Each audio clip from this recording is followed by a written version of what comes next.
খুবই দুঃখের সাথে বলতে হয় যে আমাদের বাংলাদেশের মতো দেশের মধ্যে এইসব ঘটনা ঘটে। 90% মুসলমানের দেশে দেখেন মানুষগুলা কি করতেছে, মানে কতটা অন্ধবিশ্বাসী মানুষ হয়ে গেছে।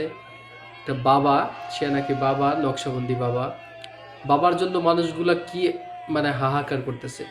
বাচ্চা থেকে বুড়া পর্যন্ত, ছেলে মেয়ে বাচ্চা বুড়া যা আছে সবাই হাত জোর করে মানে কান্নাকাটি করতেছে বাবার জন্য।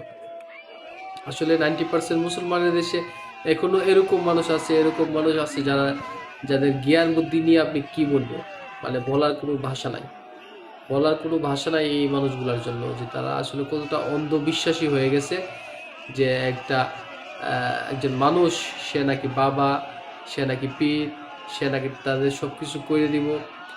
তো মানুষগুলো আসলে কতটা অন্ধবিশ্বাসী হয়ে গেছে দেখেন এই ভিডিওটার মধ্যে, যে ছেলে থেকে বুড়া